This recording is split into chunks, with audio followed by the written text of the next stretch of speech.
Hey, welcome to the Hoodstead. I wanted to do a little fun fact about Ashford. Now, Ashford is a red-eared slider turtle. He has these little red markings. I don't know if you can see them on the side of his head, hence the red-eared part. Now, he's a little pissy, I guess, because he sees himself.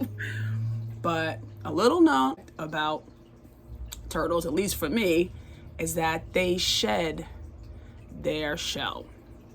Now, the part that comes off, it has layers, and these layers are called scutes, and they come off. They become loose, and then they come off. He actually has a couple here. I don't know if you can see that. See, you can't force him off because the shell is attached to his body, but they start to come off. And what I do to help him is give him a little brushing. Now, he hasn't had a brushing in a while because he actually lost this entire shell. I have a jar of his shells, of his scutes. This is his whole shell. Top and bottom. There's a good piece.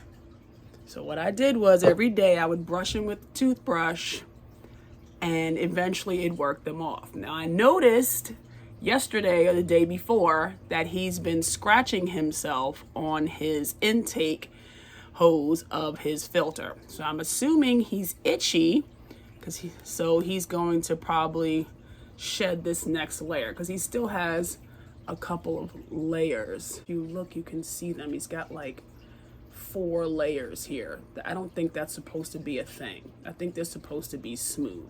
So although we got a good amount off, I think he's still retaining scute. So we're gonna go in the bathroom and give him a little brushy. All right, so this is what we do. It's literally just a simple plain water, kind of tepid, not too hot, and a toothbrush. Yeah, you can see as he's drying, he's starting to get, I don't know if you can see these little white spots. So I think he's starting to shed again. Now, I just take the toothbrush and brush in between all his little scutes. That helps to lift them off. See? I think he likes it.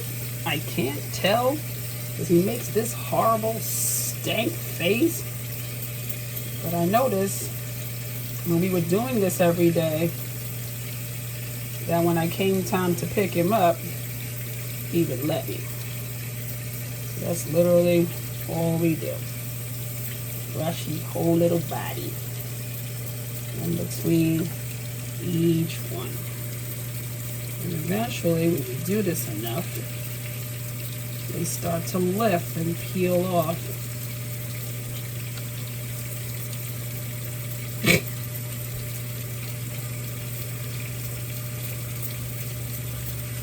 I know, they're not the most friendly pets. At least not mine. He's not mean. He's just not friendly. I've had him for a while now. He's got to be, how old is Ashford? Maybe 5?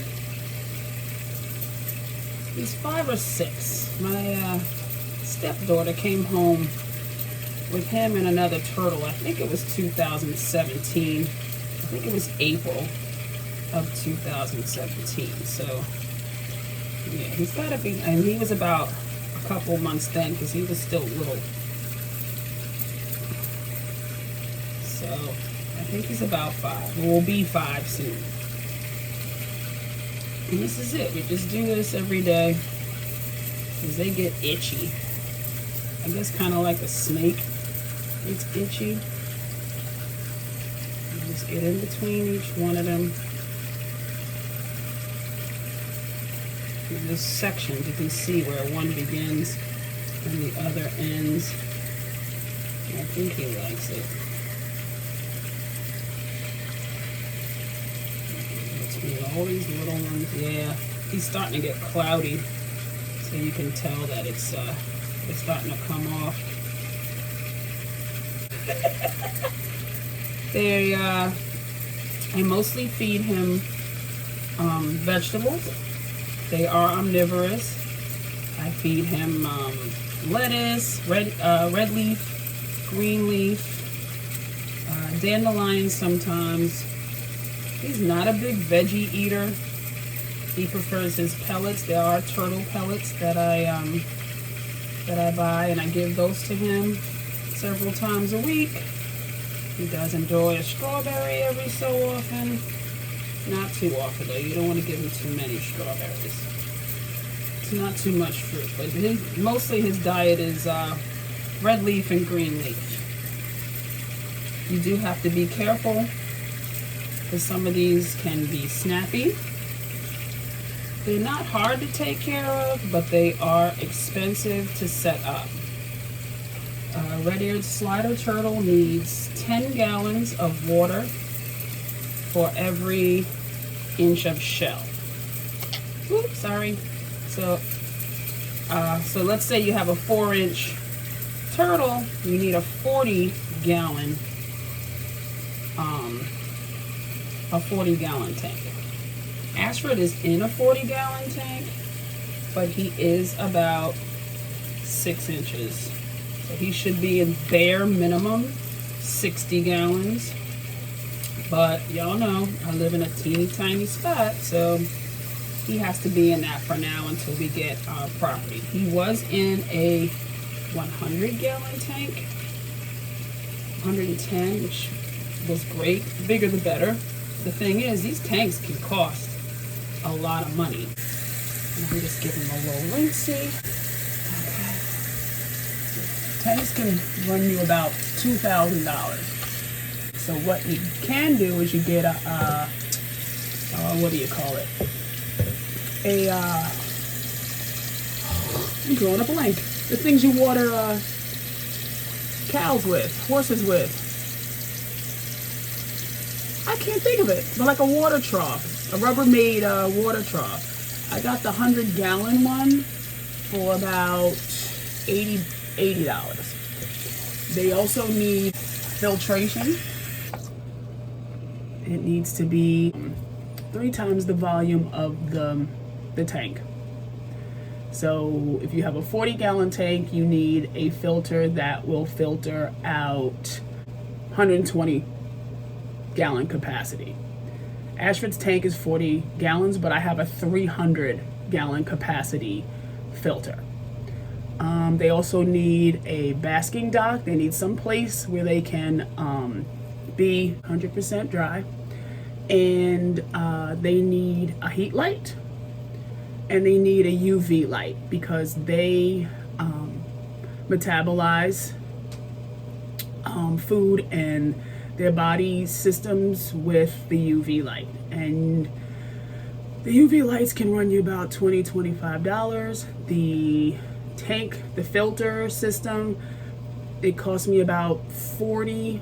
But again, I'm on the small side right now. He's in something that's way too small. But once you get the setup, it's really not that hard. You throw some pellets in, you throw some veggies in, and that's pretty much it. I mean, of course, you know, sometimes you have to give them their little grooming, unless you have something that where you can put in the tank where they can scratch themselves. But I haven't come up with anything yet, so I do it.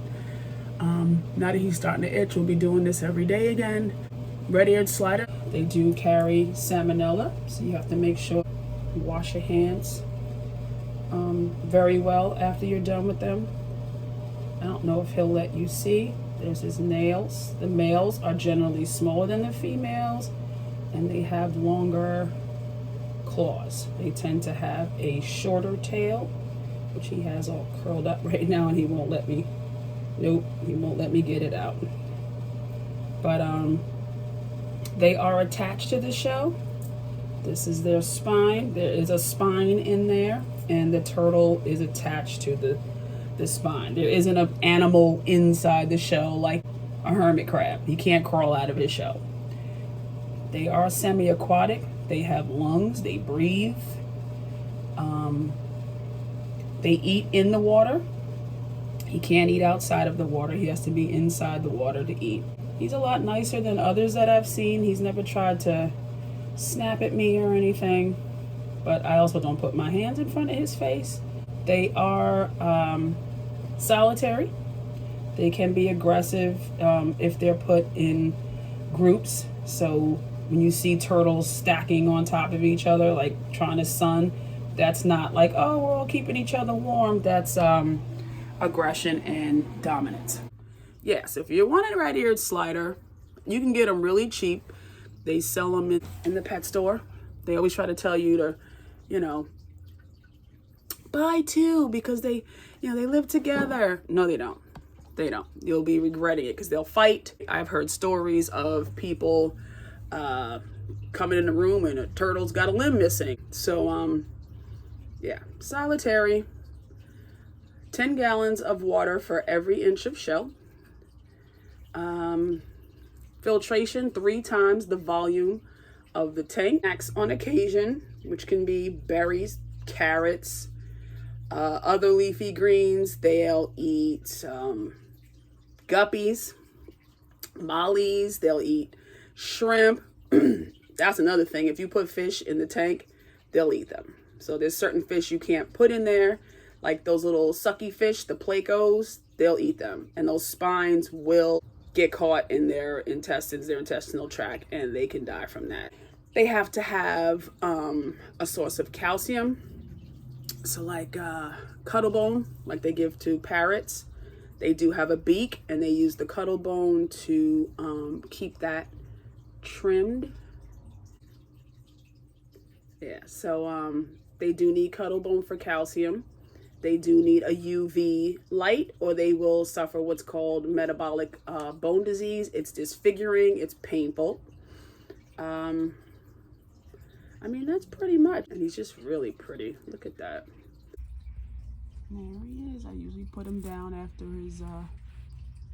his groom. And he'll do this for hours. Just walk around. Back and forth and around and around. See you later. All right, I washed my hands and everything, so you're curious to see what they look like. These are all all the ones I pulled off of him, and I saved them. But yeah, take a look at that. Isn't that crazy? Look at them all. You can see where they came from. That's his underside. See? It's crazy how they look. That's all his shells that I scrubbed off of him last year. I feel like this is a yearly thing because when I first moved in, I've only been here a year. It was a year, January 5th. And January is when I started scrubbing him. So it's been a year. So I'm assuming this is a yearly thing for him. And it took me, like 3 months. I started in January, and the last one didn't come off till like, I think March, April. So this is going to be a process, and he's going to get weird looking and like ashy and flaky. And so that's just a little something about my boy. Yeah, so thanks for hanging out with us. See you later.